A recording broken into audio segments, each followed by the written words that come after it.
노트를 공개하는 시간, 안녕하세요. 다시 돌아온 시크릿노트 시즌2 김나연입니다. 최고의 전문가가 선별한 핫한 기업들 소개해드리겠습니다. 자, 오늘도 시장부터 짚어보고 가겠습니다. 코스피 지수가 8거래일 연속 오름세를 이어가고 있습니다. 오늘은 약 20일 만에 종가 기준 2,300선을 회복했는데요. 미국과 멕시코 간 이 북미 자유무역 협정 개정을 위한 협상을 타결했다는 소식으로 글로벌 무역 갈등 우려가 완화된 가운데 오늘도 외국인이 순매수하면서 지수 상승을 견인했고요. 2,303선에서 거래 마감했습니다. 업종별로도 상승세가 짙었는데요. 특히나 멕시코의 제조 공장을 보유 중인 만도와 현대위아 등 자동차 관련주들 큰 폭으로 올랐습니다. 또 오늘 건설주들도 상승했는데요. 정부가 기존의 수요 억제 위주의 정책에서 공급 확대 정책으로 이 정책을 선회한 827 부동산 대책을 발표하면서 수혜가 예상되는 대림산업, HDC 산업개발 등 관련주들 올랐습니다.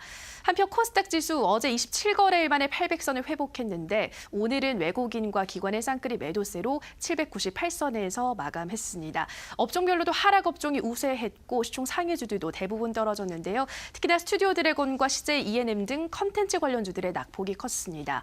반면에 정부가 의료 취약지의 원격 진료를 확대한다고 밝히면서 신신제약과 고려제약 등 이 치매 관련주들 그리고 인피니트 헬스케어 등의 유헬스케어 관련주들 상승하면서 오늘장 마무리됐습니다. 자, 오늘 시장 더욱더 자세한 이야기는 마에스트로 박민혁 전문가와 함께합니다. 전문가님 안녕하세요. 네, 안녕하세요. 네, 코스피 지수 계속 오르고 있어요. 어떻게 봐야 되나요? 예, 뭐 계속 오르고 8일 연속으로 올랐다고 얘기는 하는데 얼핏 생각하면은 뭐 시장이 무지막지하게 많이 올라갔을 것처럼 들리긴 하지만은 사실 상승폭만 놓고 보면 아직까지는요 그렇게 대단한 수준까지는 뭐 아니었습니다. 다만 우리가 좀 의미를 부여할 수 있는 것은 외국인 쪽에서 지금 외국인이 오늘까지만 봤을 때 지금 이 거래소에서 6거래일 연속으로 지금 외국인 매수가 들어오고 있습니다. 화면 이거 좀 잠깐 보면서 말씀을 드리면 좋겠네요. 네, 지금 보시면은 8월 21일부터 오늘까지입니다. 총 6거래일 연속으로 이 거래소에서 이 코스피로는 외국인의 매수가 6일 연속으로 들어왔고요. 최근 열흘 정도를 놓고 봐도 3일 빼고 나머지 7일 동안 이제 순매수 기조를 좀 이어가고 있습니다.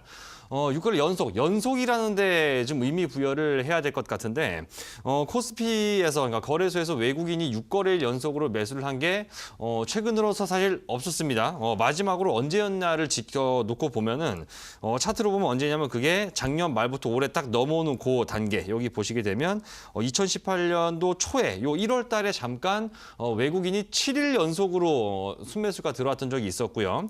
그때 이후로부터 뭐 잠깐 신고가를 갖다가 횡보하고 빠지고 이 난리를 겪는 이 동안만큼은 외국인이 기껏해 한 3, 4일 정도밖에는 연속 순매수를 안 보여줬습니다. 지금 이때 당시 그러니까 1월 달에 마지막으로 이때 노랗게 지우겠습니다. 이때 외국인이 마지막으로 좀 장기간에 7거래일 동안 매수가 들어왔을 때는 그 전부터 지수가 많이 올라왔을 때입니다. 뭐 2000 밑에서부터 시작해서 2017년 내내 올라오고 나서 나중에 끄트머리에서 매수가 들어왔던 거기 때문에 그것이 뭐 추가적인 상승으로 크게 연결은 되지 않았었지만요.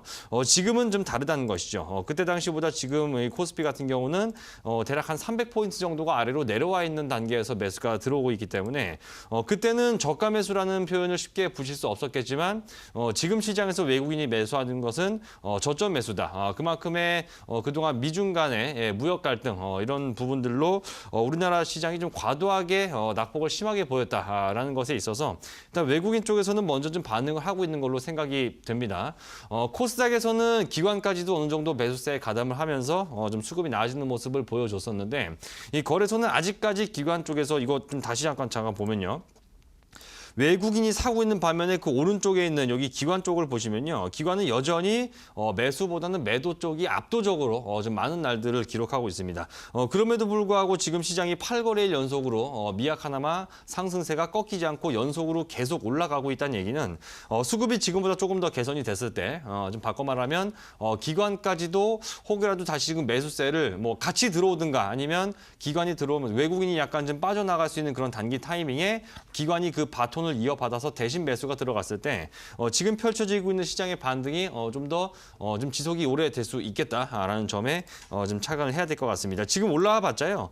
지금 여기 보시게 되면 7월 이후로부터 그러니까 지금이 약간 이 저항 구간에 머물렀다고 보시면 될 것 같습니다. 이 기술적인 관점에서 봤을 때 7월 이후로부터 지금 반등을 하려고 해도 항상 막혔던 자리가 코스피 2300선이었습니다. 지금 쉽게 뚫지를 못하고 있는데 일단 남은 수목금 3거래 동안에 지금과 같은 수급이 조금만 더 지속이 된다면 2300선에 안착했다라는 느낌을 충분히 좀 안겨주면서 추가적인 투자 심리 개선에도 도움이 될 거로 좀 판단이 되기 때문에 여전히 뭐 가지고 있는 저점에 있는 종목들 꾸준하게 긍정적 관점을 유지하면서 지금 나타나고 있는 반등장 괜히 뭐 더 하루 이틀 음목 나왔다고 해서요 뭐 겁먹고 그냥 던질 것이 아니라 지금 상승장 반등장에서 절대 소외되지 않는 투자자가 돼야 되겠다 이렇게 말씀을 전해드리고 싶습니다.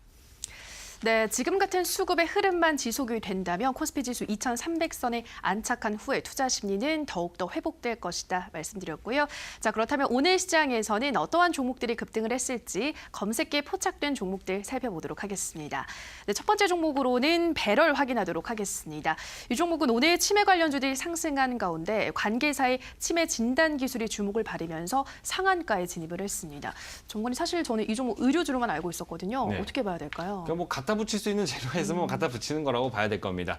사실 상반기 때는 그 어떠한 뭐 이제 의료 쪽이라든가 이런 쪽으로 뭐 전혀 어떤 부각을 받지 않았었던 종목이었죠, 배럴.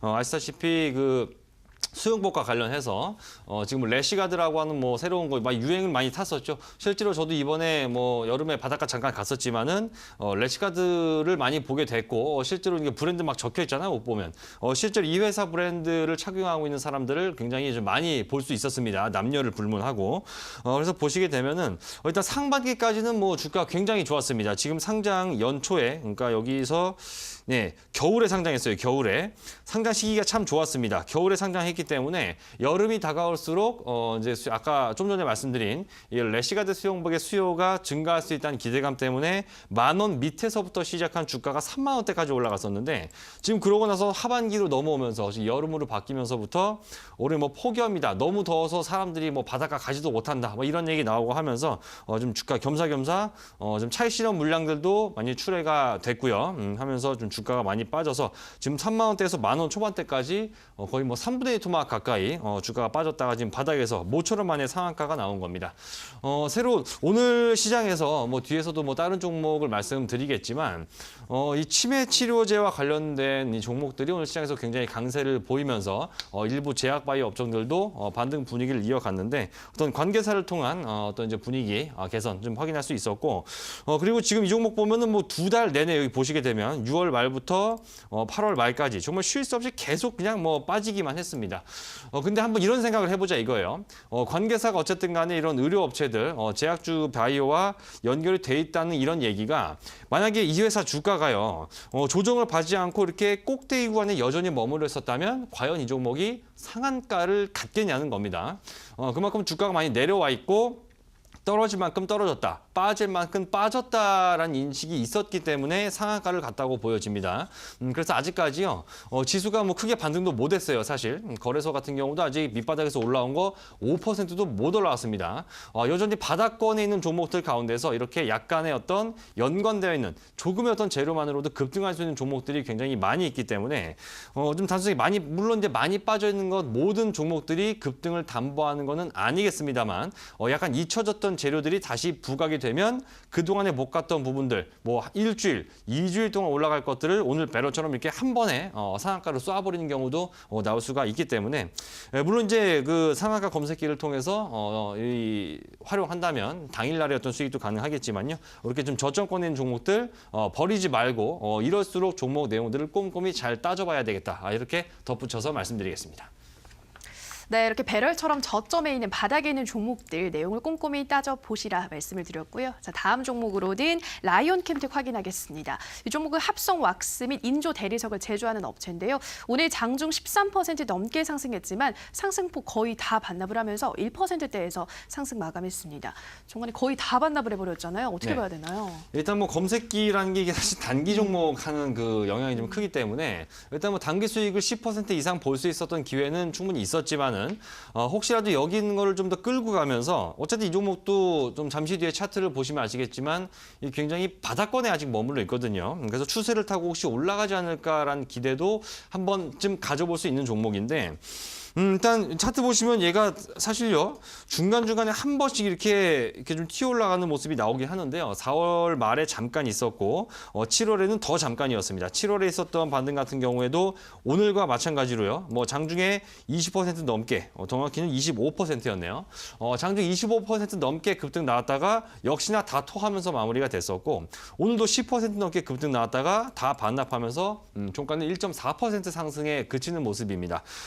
근데 이 종목은 일단 뭐 단기 수익 가능했다는 얘기는 잠깐 제껴놓고 이 회사가 좀 전 인조 대리석을 만드는 회사라고 앞서 설명을 잠깐 해주셨는데 오늘 요즘에 사실 이 부동산 관련해서 좀 참고 삼아 말씀을 드리면 이 부동산 관련해서 이 주택 가격 뭐 계속 올라가면서 이 난리도 아닙니다. 이제 이 집을 갖다가 이 매매 수단으로 활용하시는 분들 입장에서는 좀 좋은 소식이 되겠지만 실제로 내가 거주할 수 있는 집을 필요로 하는 사람들 우리가 실수요자라고 표현을 하죠. 이 실수요자들 입장에서는 지금 특히나 이제 서울과 이 수도권을 중심으로 이 상승하고 있는 가파르게 올라가고 있는 집값 상승 굉장히 부담스럽게 느껴질 텐데 이 정부가 이제까지 사려는 사람들을 갖다 막으려는 쪽으로만 정책을 가져가다가 이제 지금 슬렁슬렁 나오고 있는 이야기가 아예 그냥 수도권 어차피 뭐 지방에서도 뭐 열심히 이렇게 대학교 보대건 다 이렇게 올라오지 않습니까?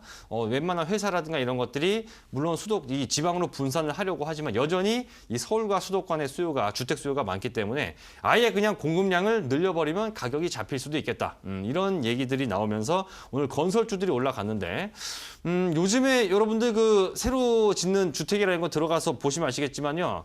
옛날처럼 우리 어렸을 때처럼 비닐장판 깔고 이런 집 없잖아요. 요즘에 보면 다 요즘 거실바닥 같은 거 방바닥 다 인조 대리석 설치를 하고 있습니다. 조금 전에 보셨던 라이온 캠텍이 바로 그 인조 대리석 이 바닥재로 활용이 되고 있는 진짜 대리석은 비싸고 돈도 많이 들어가고 또 이 어려우니까요 무겁고 그래서 인조 대리석을 많이 활용을 하고 있는데 그런데 주택 시장의 어떤 이 정책이 공급 증가로 선회를 하면서 이 건설주의 상승과 함께 이 인조 대리석을 공급하고 있는 라이온 캠텍도 좀 수혜를 받을 수 있지 않겠냐 이런 것들이 오늘 반영이 됐다고 보여지고 반짝 상승으로 그치고 상승률을 다 토해내고 마무리가 됐지만 모멘텀은 살아 있다고 다시 좀 나타났다고 보여지고요 오늘 거래량이 나온 걸 바탕으로 해서 추세를 타고 좀 올라가는 모습까지도 기대를 해볼 수가 있겠다. 이 건설업과 거기 들어가는 자재들 관련해서까지 좀 부가 설명을 드려봤습니다. 네, 라이온 캠텍 살펴봤고요. 마지막 종목으로는 NSN 확인하도록 하겠습니다. 이 종목은 하버드대 의대 부속 병원과 함께 뇌질환을 치료할 수 있는 기술을 개발 중임에 따라 오늘 치매 관련주 상승 속에서 함께 올랐습니다. 7%대에서 상승 마감했는데요. 전문가님, 이 종목은 어떻게 봐야 될까요? 제가 그 어제였나요? 지난주였나? 그 동성장 얘기를 하면서 그 암세포를 없앨 때 빛으로 암세포를 없앤다는 얘기를 잠깐 드렸던 적이 있는데 오늘 NSN 같은 경우에는 지금도 얘기 잠깐 나왔지만은 이 하버드대랑 같이 연구를 통해서 뭐 초음파입니다. 이거 초음파. 이거는 빛도 아니고 초음파를 갖다 우리 뇌에 쏴서 그러니까 치매라고 하는 것은 어쨌든 이 뇌 쪽에서 발현되는 질환이기 때문에 이 뇌를 어떻게 좀 치료를 잘 해서 하면은 뭐 예방이 됐든 아니면 치료가 됐든 이제 치료할 수가 있다는 얘기인데 오늘 뭐 신신제약이라든가 뭐 고려제약 같은 치매 관련주들이 이제 급등을 하면서 이 회사가 초음파를 통해서 이런 치매를 치료할 수 있는 이런 이제 장비를 만들고 있다 이런 소식이 좀 주가 반등 요인으로 작용을 했던 걸로 생각이 됩니다. 근데 이 회사를 좀 제가 그러니까 이게 그 상한가 검색기에 포착이 되면서 장중에 뭐 15% 정도 일단 여기서 오늘 장중 15% 정도 급등이 나오기는 했는데.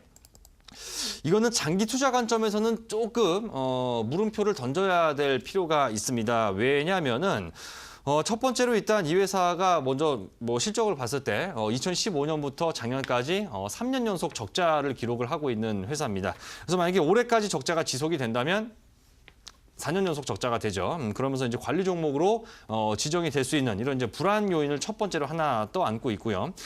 그리고 지금 그 치매 관련 초음파로 치매를 치료하는 그 얘기를 잠깐 드렸었는데 사실 이 회사가 원래 하던 일이 자전거 파는 회사입니다. 자전거 파는 회사. 그래서 실제로 자전거도 팔고 무슨 뭐 ICT, 뭐 정보 처리 이쪽 뭐 매출도 하고 하는데 그쪽 매출이 대부분이지 아직까지는 이런 이제 의료 쪽에서 이 바이오 바이오 헬스케어라고 해야 되나? 의료 쪽에서 발생이 되고 있는 매출은 아직 3% 정도밖에 안 되거든요. 그래서 지금은 이제 치매 관련주들이 오늘 시장에서 급등을 하다 보니까 혹시 뭐 다른 거 숨겨진 거 없나 하는 그런 수급들이 일시적으로 몰려들면서 상한가 검색기에도 포착이 되고 단기 반등이 나왔지만 특히나 앞서 말씀드린 거 이번에 반기 보고서 나오면서도 사실 우리 회계법인에서 이 감사 의견 이 한정받았다, 감사 의견 거절 떴다 그러면서 이 거래 정지에 들어간 종목들이 굉장히 많이 있고 한데 말씀드린 것처럼 이 종목은 만약에 하반기라도 실적이 턴어라운드가 돼서 흑자 전환, 연간 흑자 전환으로 된다면 다행이지만 아직까지 이렇게 가시성, 눈에 띄는 실적 개선가 지금 나오고 있는 얘기들이 당장 실적으로 들어올 수 있는 부분이 좀 시차가 있을 수가 있기 때문에 좀 적자가 지속이 될 수 있다는 우려감 좀 감안해서 좀 이런 때에서 밑바닥에 있다고 해서요. 주가가 단순히 밑바닥에 다 떨어져 있다고 해서 무조건 다 싼 게 아니라는 거 좀 염두해 주셔야 될 것 같고요. 일단 시장에서 그렇습니다. 이 전체적으로 특징주들이 보면은 명확한 어떤 급등의 재료라든가 올라갔어야만 하는 뚜렷한 이유가 있는 종목들이 사실 많이 없고요. 그냥 수급만 단지 몰려들면서 올라가는 이런 종목들이 시장에서 굉장히 많이 나오고 있습니다. 이게 주도주가 딱히 지금 없는 상황이다라고 좀 표현을 할 수가 있겠는데 향후 지금 시장에서 어떤 업종이 다시 주도주가 될 수 있겠는가? 지금 북한이라든가 이런 거 관련해서 약간 안 좋은 소리들이 좀 많이 나오고 있고 한데 향후 시장에 대한 전망이라든가 향후 주력 업종이 될 수 있는 부분들 그리고 단기 악재를 활용해서 혹시라도 저가의 어떤 절호의 매수 기회가 제공이 되고 있는 이런 종목들 제가 잠시 후 강의와 온라인 공개 방송을 통해서 다시 한번 상세하게 말씀드리도록 하겠습니다. 네, NSN까지 오늘도 검색에 포착된 세 종목 들여다봤고요. 향후 주력 업종은 무엇일지는 또 이어지는 온라인 방송에서 확인하실 수 있는데요. 참여 방법 안내해드리겠습니다. 인터넷뿐 아니라 모바일로도 참여가 가능합니다. 포털 검색창에 투자25시 검색하시고요. 화면 상단 부분에 보이는 이데일리 TV 투자25시 클릭하고 들어오셔서 시크릿 노트 배너 확인하시고요. 조금 더 내려보시면 오늘 출연한 마이스트로 박민혁 전문가 얼굴 확인하시고 오른쪽 방송 보기 버튼 눌러서 입장하시면 됩니다. 네, 그리고 저희가 방송에서 전해드리는 내용은 투자 판단에 대한 조언일 뿐이라는 점 유의해 주시고요. 자, 이제 본격적으로 강의에 들어가 보도록 하겠습니다. 종관님, 오늘은 주제가 뭔가요? 예, 제가 사실 오늘이 마지막이라서 방송이 마지막 방송이라서 어떤 얘기를 마치고 제가 이제 물러가야 될까라는 고민을 굉장히 하루 종일 많이 했었는데 아무래도 상반기부터 지금까지 계속해서 이 많은 투자자들이 관심을 갖고 그리고 아마 종목도 많이 갖고 계실 거라고 생각하는 이 북한 얘기를 다시 좀 하면서 좀 마무리를 지어야 될 걸로 생각이 됩니다. 오늘 나온 이야기가요. 북한의 김영철 통일전선부장이 미국 트럼프한테 편지를 썼다고 하죠. 그래서 비핵화 잘못하면은 이거 안 될 수도 있다 이런 식으로 편지를 썼다고 해서 이제 그런 내용들 때문에 지금 폼페이오 국무장관의 방북도 취소가 돼버리고 지금 안 좋은 상황으로 전개가 되고 있는데 왜 이 중요한 얘기를 공식석상에서 발표를 할 수도 있었고 담화문을 발표할 수 있었지만 왜 편지로 전달을 했을까? 사실 그런 의심을 해보신 분이 계실런지 모르겠는데 이것과 연관해서요. 남북 경협주의 어떤 미래와 그리고 이 교착 상태에 빠진 어떤 이 북한과 미국 간의 관계가 아주 어떻게 이루어질 수 있을지를 강의 시간 설명을 드리고 종목까지도 마지막으로 제시해드리도록 하겠습니다. 네, 오늘은 시크릿노트에서 이 마이스트로 전문가님이 강의하는 마지막 시간인데요. 오늘 마지막 시간에는 경협주의 미래에 대해서 지금 바로 마이스트로 박민혁 전문가의 강의로 함께 하시죠.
네, 오늘 제가 마지막 강의라고 좀 미리 말씀을 드리면서 좀 아까도 얘기 드렸죠. 어떤 걸로 좀 마무리 지어야 할까 고민을 좀 많이 했었는데 때마침 지금 이번 주 들어오면서 좀 뭐 이 악재라고 할 수 있겠죠. 악재라고 해서 남북경협주 입장에서 특히 악재가 될 수 있는 이 현재 이제 북한과 미국 간의 약간 좀 이상해진 관계 이거에 대해서 마지막으로 좀 설명을 드려야 될 것 같아서 마지막으로 준비를 해봤습니다. 제목을 제가 교착 상태에 빠진 북미 관계, 뭐 경협주의 미래 뭐 이런 식으로 이제 제목 정했는데 일단 뭐 굉장히 좀 이 언론사에서 흔히 볼 법한 굉장히 좀 진부하고 약간 식상한 표현이긴 하지만 지금의 상태를 표현하기에 있어서는 이거보다 좀 더 적절한 거는 없을 것 같다. 자, 교착 상태라고 제가 표현을 했습니다. 교착 상태, 뭔가 이제 끝이 난 게 아니고 뭔가 아예 그냥 물 건너간 것이 아니고 뭔가 좀 정체가 되어 있다라는 내용이 되겠죠. 지난주에 사실요, 이제 금요일과 토요일 이틀간에 걸쳐서 좀 약간 이게 극과 극을 좀 오가는 분위기가 연출이 됐었습니다.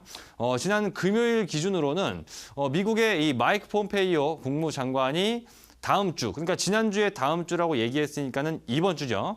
이번 주 초에 네 번째, 올해만 벌써 네 번째입니다. 이미 세 번 북한을 갔다 왔었는데 네 번째 이 방북을 이번 주 초에 진행을 하겠다라고 지금 얘기를 했었는데 그 금요일 날 그렇게 얘기했어요. 금요일 날은 다음 주 초에 간다. 근데 토요일은 취소한다. 이렇게 얘기가 나왔습니다.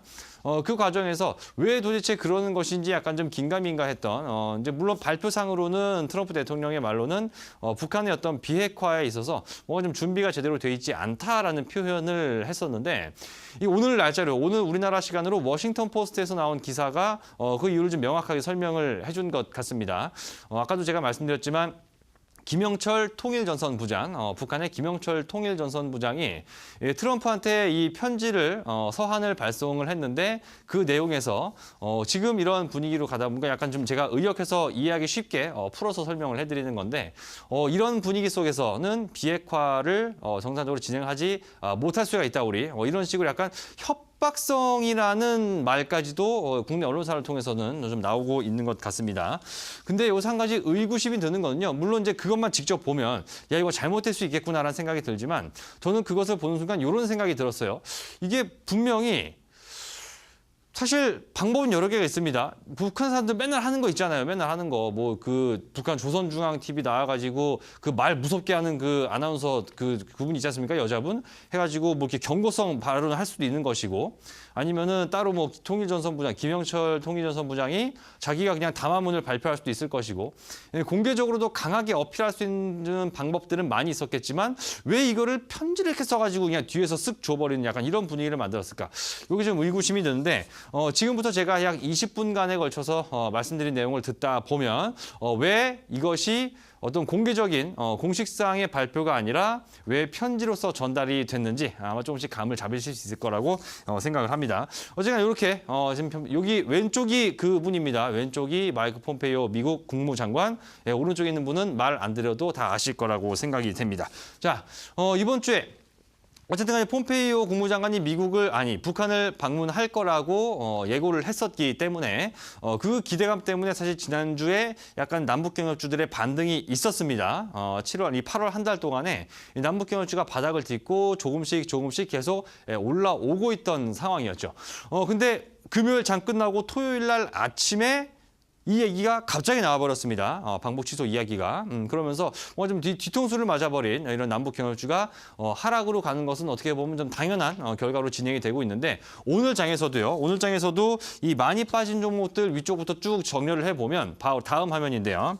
지금 20위까지 오늘 시장에서 하락률이 높은 순서대로 1위부터 20위까지 쭉 정리를 해봤을 때 무려 7종목 위에서부터 살펴보게 되면 뭐 화성밸브, 일신석재, 남아토건, 뭐 신원 이런 이제 뭐 철도라든가 가스관, 뭐 개성공단 할 것 없이 남북경협주들이 전체적으로 이 하락률권에서 20위권 안에서 3개니까 뭐 3개 중에 하나꼴로 요 안에서만 해도 한 35% 정도가 되죠. 비율로 치면. 예, 남북경유주들이 오늘 지금 하락 상위 종목에 좀 대거 랭크가 되는 이런 모습을 지금 보이게 됐습니다. 어제도 하락을 했고 오늘도 추가로 좀 더 하락을 하면서 이 남북경유주가 그러면 이제 완전히 뭐 끝장난 거 아니냐. 이대로 가다 보면 정말 비핵하고 나발이고 아무것도 안 되고 다 도로아미타불 돼버릴 것 같은 그런 분위기가 계속해서 연출이 좀 되고 있는데 자, 보세요. 그래서 제가 오늘 마지막으로 좀 강의를 드리면서 얘기를 좀 메시지를 남기고 가고 싶은 거는 바로 이겁니다. 바로 뭐냐면 지금 현재 어제와 오늘간에 걸쳐서 남북경유주들이 동반 하락을 하고 있습니다. 북미 정상회담 취소됐을 때는 하루 만에 뭐 하한가를 갔었기 때문에 뭐 이틀간에 걸쳐서 약 10% 조금 넘는 수준의 거는 사실 급락이라고까지는 아니고 원래 또 남북경유주가 뭐 위든 아래든 움직일 때 또 화끈하게 움직이지 않습니까? 그래서 하락 지금 동반 급락까지는 아니고 동반 하락세를 지금 이틀 정도 보여주고 있는데 제가 생각했을 때는 2018년 올해죠. 그러니까 이번 주 어쩌면 그게 내일이 될 수도 있고요. 올해 남은 하반기라든가 아니면 이번 주를 이렇게 좀 놓고 봤을 때 이번 주가 혹은 어쩌면 내일이 이 남북경유주의 가격이 가장 싼 날로 남게 될 수도 있다. 바꿔 말하게 되면 이번 주를 기점으로 해서 다시 한번 상황의 급반전이 올 수도 있겠다라는 이야기를 좀 드려야 될 것 같습니다. 뭐 그냥 극단적인 예로 말씀을 드리면 이전에 5월에도 한번 북미 정상회담 처음에 한다고 막 이렇게 난리 났다가 갑자기 트럼프가 돌발 안 한다. 난리 났었죠. 그때 남북경유주들이 전부 다 막 시초가부터 막 하한가 가고 뭐 난리가 났었는데 우리가 바꿔 생각하면 그런 이 안 좋은 상황이 터졌을 때 그때가 오히려 좀 잡았으면 바로 그 다음날 다 올라갔거든요. 그 이후로 추가로 남북경유주는 전 고점을 향해서 한 번 더 반등이 나왔었죠. 그런 식으로 오히려 좀 분위기가 악화됐을 때 만약에요. 이런 북한과 미국 간의 관계가 줄다리기를 하는 것처럼 뭔가 좋았던 때와 나빴던 때를 이렇게 오가는 분위기가 계속 연출이 된다면 오히려 분위기가 지금처럼 나빠졌을 때가 오히려 저점 매수 기회가 될 수도 있겠다라는 것이 일단 제 결론을 좀 먼저 말씀을 드리고 지금부터 왜 우리가 그렇게 생각을 해야 되는지를 지나온 시간과 지나온 이벤트들을 다시 한번 좀 되짚어보면서 어차피 미래를 예측하기 위해서는 과거의 패턴이 일정 부분 반복이 되는 것이 있기 때문에 지나온 발자취들을 한번 우리가 간단하게 살펴볼 필요가 있겠다 이렇게 좀 생각이 듭니다. 그래서 지금 시간을 다시 한번 이제 4월로 돌아가서 좀 보게 되면 사실 이전에도 뭐 많았습니다. 북한이 평창 동계올림픽에 뭐 응원단 보낸다, 공동 선수단 뭐 한다 이런 얘기들 쭉 나오면서 남북 정상회담의 일정이 3월부터 일정 조율해서 급물살을 타게 됩니다. 그러면서 4월 27일이었죠. 벌써 날짜가 오늘이 딱 넉 달 전이네요. 딱 넉 달 전입니다. 4월 27일에 이 판문점에서 문재인 대통령과 김정은 북한 국무위원장이 11년 만에 남북 정상회담을 갖게 됩니다. 2007년에 있었던 이 노무현 대통령과 김정일 국방위원장 이후로 11년 만에 남북 정상회담이 열리게 됐던 것이죠. 이때를 앞두고 그 기대감 때문에 물론 이제 이 정상회담 전까지도 분위기가 뭐 좋긴 했었죠. 작년 연말까지는 뭐 핵실험하고 뭐 군사 도발에 난리가 났었지만 정말 해가 딱 바뀌는 그 순간부터 이 남북 간의 관계에 급물살을 탔는데 그런 것들이 쭉 이어오면서 그런 기대감들은 남북 정상회담을 앞두고 남북 경협주들의 이 동반 급등, 무더기 급등 랠리로 우리 시장에서 이 분위기를 휩쓸게 됩니다. 사실 3, 4월까지만 해도 남북 경협주는 뭐 괜찮았습니다. 그냥 뭐 조금만 앞서서 들어가서 찍기만 하면은 뭐 당시에도 제가 이 이데일리 TV에서 신들의 전쟁이라는 방송을 나오면서 뭐 자연과 환경이나 코아스 같은 이런 종목들 쭉 뭐 아시아 종목 많이 언급을 좀 드리고 했었죠. 그래서 무더기로 급등을 했는데 뭐 가장 대표적으로 많이 올라간 종목 한 종목만 딱 살펴봐도 제가 2월 22일에 우리 제가 온라인 공개 방송에서 추천을 드렸던 이 대호 AL 같은 경우에도 제가 1,200원 이하에서 1,200원에서 제가 매수 사인을 드리고 나서 주가가 651% 7배 이상 주가가 올라가는 모습을 보였습니다. 정말 뭐 대단했습니다. 올해 상반기 특히 2분기는 오로지 남북 경협주에 의해서 완벽하게 주도가 됐던 장세였다. 이렇게 좀 판단할 수가 있겠는데 그런 정점을 기록했던 것이 바로 이제 4월의 남북 정상회담 그리고 좀 더 끌고 간 이벤트를 본다면 6월에 있었던 북미 정상회담이겠죠. 자, 일단은 그래서 11년 만에 남북 정상회담이 열린다는 이 소식 때문에 수많은 남북 경협주들이 그 기대감, 뭐 철도, 가스관, 그리고 뭐 개성공단, 뭐 송전주도 거기 같이 포함이 되죠. 뭐 DMZ 평화공원 등등 이 수없이 많은 테마주들을 발생시키면서 이 모조리 다 급등을 했던 겁니다. 근데요, 우리가 지금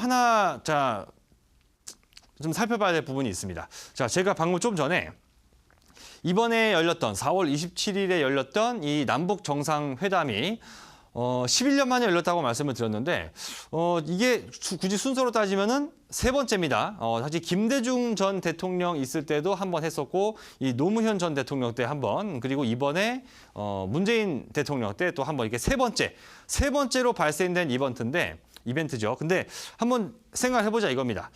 그러니까 세 번째로 열리는 이벤트와 첫 번째로 열리는 이벤트, 과연 어떤 것에 대한 기대감이 훨씬 더 클까요? 예전에 한 번, 두 번 거쳐서 이번이 세 번째다라는 세 번째라는 이벤트가 있고 역사상 처음이라고 하는 이벤트가 있다면 당연히 두 번째가 더 세겠죠.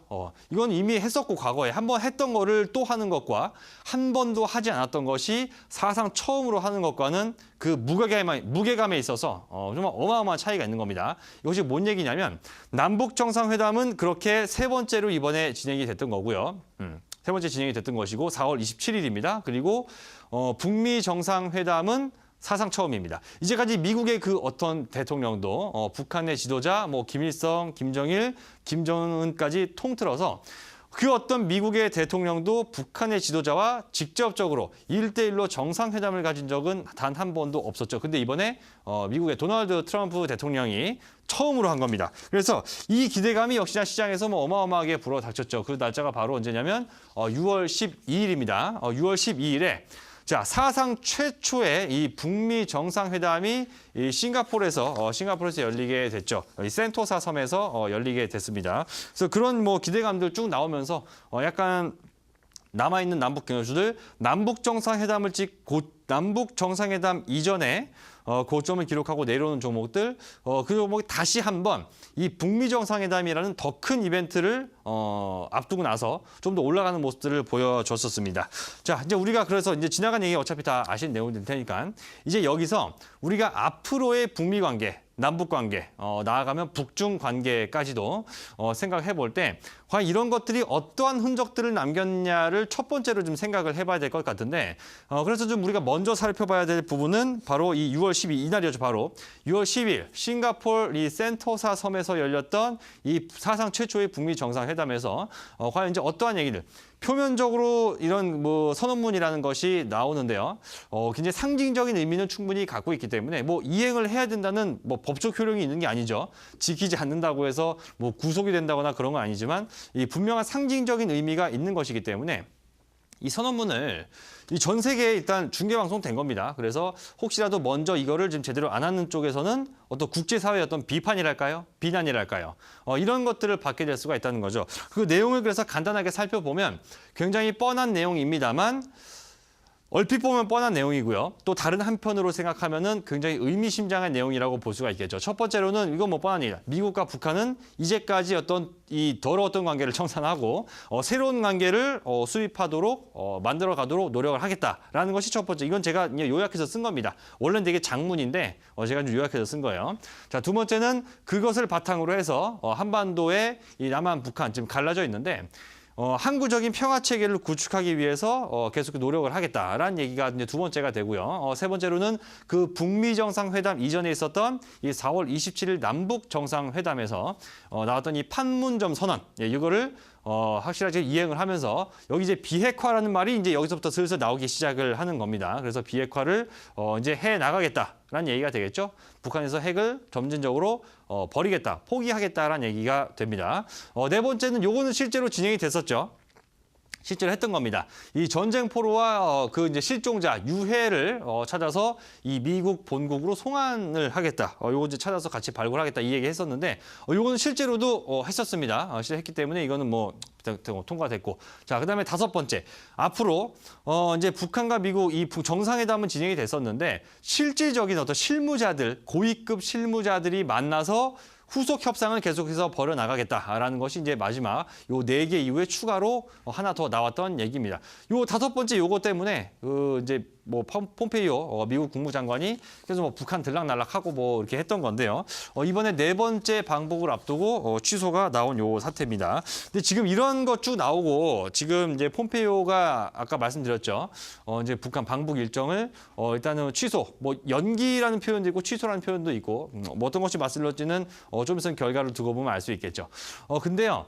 지금 시장에서 걱정을 하고 있는 것은 또 뭐냐면 북한이 지금 이게 시진핑 이 중국의 시진핑 주석이 북한을 방문하겠다는 얘기를 이전에 한 적이 있습니다. 그러니까 이 남북 정상회담과 이 북미 정상회담을 준비하는 과정에서 이 김정은 위원장이 한 번도 이 북한 땅 밖으로 나가지 않았던 사람이 처음으로 나가가지고요. 기차 타고 중국 가서 시진핑과 접견하고 이게 뭐 계속 왔다리 갔다리 하니까 시진핑도 그러면 그럼 나 나중에 나도 한번 갈게. 언제가 좋을까? 너네 이거 창군 기념일, 정권 수립 기념일이라 그때 가면 되겠네? 그건 9월 9일쯤에 한번 내가 방문한다. 뭐 이런 식의 얘기가 오갔던 겁니다.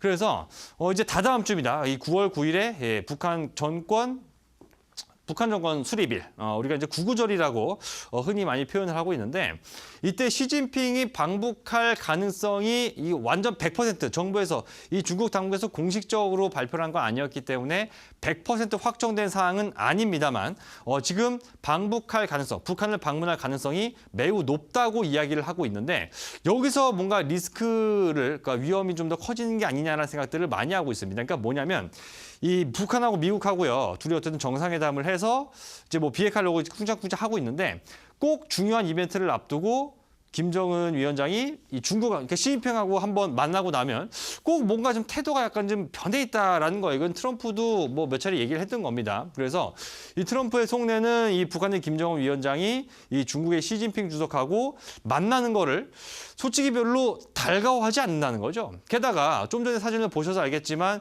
이 정권 수립일, 이 구구절 같은 경우는 이 대규모 군사 열병식도 같이 진행이 됩니다. 그러니까 높은 데 이렇게 단상 쭉 올라가가지고, 그러니까 대충 그림이 그려지죠. 높은 데 가가지고 이제 김정은 위원장이랑 이 시진핑 주석이랑 나란히 서가지고 그쪽이 뭐 군사 병사들 막 지나가고 막 행진하고 뭐 미사일 같은 거 막 지나가고 탱크 지나가고 막 이런 거 보면서 뭐 박수 치고만 하는 거예요.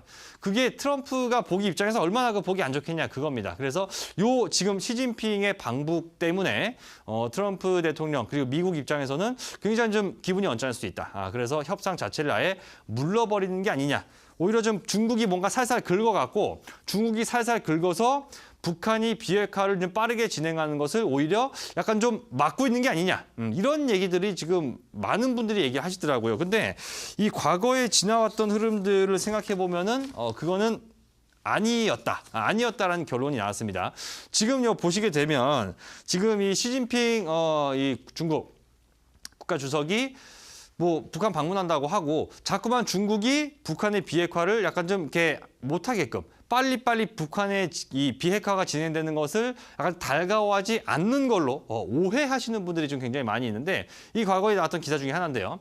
여기 보시면 어떤 게 나와 있냐면 중국은 절대로 북한을 핵 보유국으로 받아들이지 않을 것이다라는 당시에 어제 인터뷰 뭐 기사들 좀 차용이 됐었습니다. 이거 작년 말에 나왔던 건데 실제로 보면은 지금 이 여기 기사상에서는 일단 중국이 한 가지 확실한 거, 중국은 일단 1차적 과거부터 그랬고 과거에도 그랬고 지금도 그랬고 중국 역시도 이 대북 경제 제재에 동참을 하고 있는 국가입니다. 지금도 하고 있어요. 이 밀수나 이런 거는 솔직히 우리도 이번에 그 북한산 석탄 어떻게 들어와가지고 지금 되게 골머리를 앓고 있지 않습니까? 이 중국도 이 근처에서 밀수 때문에 왔다 갔다 하는 거 정도를 빼면요. 중국도 결코 북한에 이렇게 우호적이지가 않습니다. 그 경제 제재에 동참을 해서 북한산 물품 수입 안 하고 있고요. 북한으로 뭐 기름 같은 것도 안 팔고 있고요. 지금 중국도 북한과는 공식적인 거래 채널을 닫아놓은 상태예요. 제재에 동참을 하고 있다는 얘기입니다. 그리고 그렇게 중국이 북한에 대한 이런 이제 제재 조치에 동참을 하게 된 결정적인 이유가 바로 2013년 초에 있었던 다음 화면인데요. 2013년 초에 있었던 북한의 3차 핵실험입니다. 북한의 3차 핵실험. 이것 때문에 이제 중국도 나간 겁니다. 아예. 지금 이때 이제 북한이 이제 김정은 체제로 바뀌고 나서 처음에 이제 그 바뀌고 나서 얼마 지나지 않아서 2013년 2월로 제가 기억을 합니다. 3차 핵실험을 하면서 중국이 맹비난을 했습니다. 할아버지와 아버지가 이러는 것들을 지금 대에 와서 김정은 위원장 대에 와서 전부 다 망치고 있다는 뭐 이런 식의 내용을 하면서 이 3차 핵실험한 것을 어떻게 보면은 뭐 우리나라도 비난을 했고 미국 뭐 세계 각국이 비난을 했지만 편들어 줄 것으로 혹시라도 기대를 했을지 모르는 중국이 맹비난을 합니다. 그러면서 이때부터 북한과 중국의 관계는 틀어지기 시작을 했습니다. 사실 작년 말까지만 해도요. 이 북한하고 중국은 계속해서 사이가 안 좋았어요. 이 이후로부터 계속해서 뭐 제재 동참을 하니까 게다가 북한 입장에서는 우방국이라고 생각했던 중국이 이런 글로벌 공조체제, 우리나라, 미국 다 포함해서 전 세계가 북한에 대해서 어떤 이런 교역의 문을 닫아버리는 이 제재 조치에 들어가는데 중국도 동참했다는 것 때문에 이 북한하고 중국에서 사이가 안 좋았습니다. 근데 이번에 남북 정상회담을 계기로 해서요. 남북 정상회담을 계기로 그거 준비하는 과정에서 다시 만나기 시작을 한 거예요. 그러니까 관계가 이렇게 올라온 게 아니고 안 좋아졌다가 이제 조금 올라오는 단계다. 그리고 가장 중요한 키워드는 중국도 결국은 북한의 이런 핵 재무장 절대 결코 원하는 바는 아니라는 거. 이게 이제 중요한 거고요.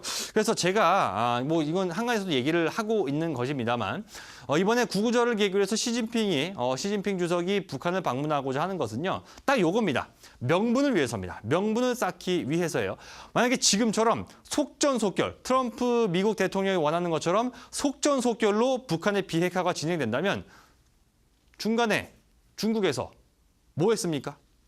뭐 정상회담은 우리랑 하고 미국이랑 하면서 그런 어마어마한 이런 이벤트를 만들어내면서 전 세계 이목 다 끌어놓고 그대로 북한이 비핵화로 바로 가버리면 중국 입장에서는요. 자기들은 중간에서 아무것도 한 게 없다. 그렇죠. 지금 이 종전선언에 있어서도 평화협정 체결에서도 중국은 배제되는 것을 굉장히 싫어합니다. 이 한반도의 어떤 문제가 해결되는 과정에서 중국도 무언가를 이뤘다라는 것을 만들어야 되는데 이 속도 그대로 가다 보면 그게 안 된다는 거예요. 그래서 이번에 시진핑이 북한 방문하는 것도 그런 의도가 좀 포함이 돼 있겠다. 이렇게 좀 볼 수가 있겠고 사실 셈법은 다양합니다. 지금 각 이 4개 다음 화면인데요. 지금 미국, 우리나라, 북한 그리고 중국까지 이 4개 국가의 각 지도자들 머릿속에 다 이런 생각들은 따로 가지고 있습니다. 즉 바꿔 말하면 제가 제목으로도 만들어놨는데 다 하나같이 뭔가는 원하는 게 있는 겁니다.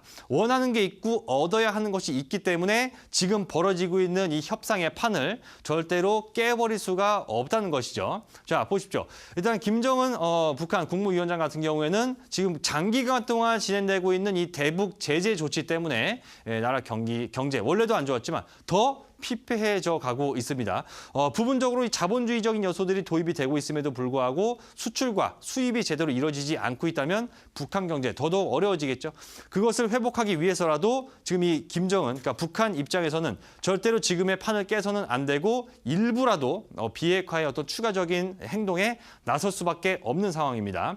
우리 입장에서는 뭐 뻔하죠. 한반도의 평화 정착, 이게 메인 키워드로 해서 앞으로 어떤 정권을 유지한다거나 아니면 특정 뭐 정당으로의 어떤 힘을 좀 몰아간다거나 이런 식으로 이런 정치적인 계산도 역시 우리나라도 포함이 되어 있는 겁니다. 미국은 말할 것도 없죠. 트럼프가 판을 워낙에 크게 벌렸기 때문에 비핵화를 미국의 주도로 이뤄냈다. 이것이 어떤 트럼프의 어떤 중간 선거라든가 아니면은 뭐 주번 재선이라든가 이런 데 막대한 영향을 끼칠 수가 있기 때문에 이 트럼프 입장에서도 반드시 북한을 끄집어내야 됩니다. 비핵화를 일정 부분이라도 성공을 시켜야 되는 입장인 겁니다. 자, 시진핑 좀 전에 제가 말씀드린 것처럼 이런 한반도가 비핵화되는 과정 속에서 소외가 돼서는 안 된다라는 정치적 계산이 깔려 있습니다. 바꿔 말하면 다시 북한이 핵 재무장한다? 중국한테 온 비난의 화살이 다 쏟아질 겁니다. 이런 상황으로 가는 것을 원치 않기 때문에 결론은 그래서 다시 된다는 겁니다. 자, 오늘 장 끝나고 나서요. 장 끝나고 나서 또 오후 한 4시경이었습니다. 이 정의용 청와대 국가안보실장이 오늘 장 끝나고서 오후 4시에 이런 말을 했습니다. 지금 북한과 미국 간의 대화 의지는 확실하다. 확실한 상황이다. 이렇게 불협화음이 벌어지고 있는 것은 협상을 위한 과정에 불과하고 대화 의지는 둘 다 확실하기 때문에 협상은 반드시 다시 재개될 것으로 기대하고 있다는 얘기가 오늘 장 끝나고 나서 뉴스가 나왔습니다. 이 분위기는요. 물론 모든 정보들을 이런 국민한테 공개할 수는 없겠지만 뭔가 있기 때문이라고 봐야 되겠죠. 그래서 제가 오늘 이 방송 끝나고 나서 자 마지막 방송이라고 말씀을 드렸습니다. 오늘 제가 이데일리 TV 오늘 마지막 방송을 진행하게 됐는데 오늘 장 끝나고 제가 온라인 공개 방송 잠시 후 9시부터 진행을 하게 될 텐데요. 이번에 다시 한번 북한과 미국 아직은 나온 것이 없습니다만 다시 북한과 미국이 협상을 재개했을 때 이 최대 수혜주가 될 수 있는 종목을 제가 마지막으로 우리 이데일리 시청자 여러분들한테 마지막으로 제시를 해드리도록 하겠습니다. 이 종목 남북경은 모멘텀 다시 붙어 올라갈 때 대장주로 다시 올라설 수밖에 없는 종목이기 때문에 북미 협상 재개 요것의 최대 수혜가 될 수 있는 종목 제가 잠시 후에 돌아와서 다시 언급을 드리도록 하겠습니다.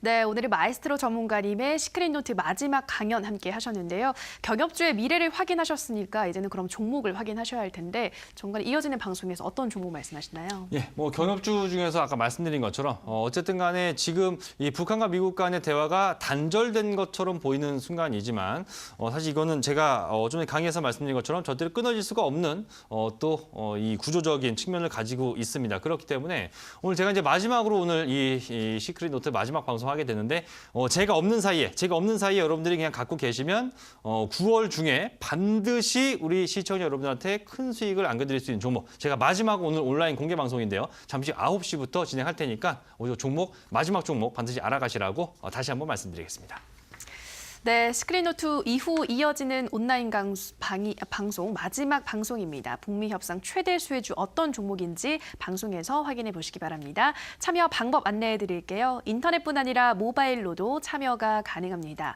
포털 검색창에 투자25시 검색하시고요. 화면 상단 부분에 보이는 이데일리 TV 투자25시 클릭하고 들어오셔서 시크릿노트 배너 확인하시고요. 조금 더 내려보시면 오늘 출연한 마에스트로 박민혁 전문가 얼굴 확인하시고 오른쪽 방송 보기 버튼 눌러서 입장하시면 됩니다. 네, 오늘도 저희 시크릿노트 시즌2 벌써 마칠 시간이 됐습니다. 이어서 이어지는 투자25시 2부에서는 우라노스 임호동 전문가 강의가 이어집니다. 계속해서 많은 시청 부탁드리고요. 저희가 방송에서 전해드리는 내용은 투자 판단에 대한 조언일 뿐 해당 종목의 상승과 하락을 보장하진 않는다라는 점 유의해 주시기 바랍니다. 저희는 내일도 알찬 내용으로 시청자 여러분들 찾아뵙겠습니다. 오늘 방송 함께해 주신 여러분 고맙습니다.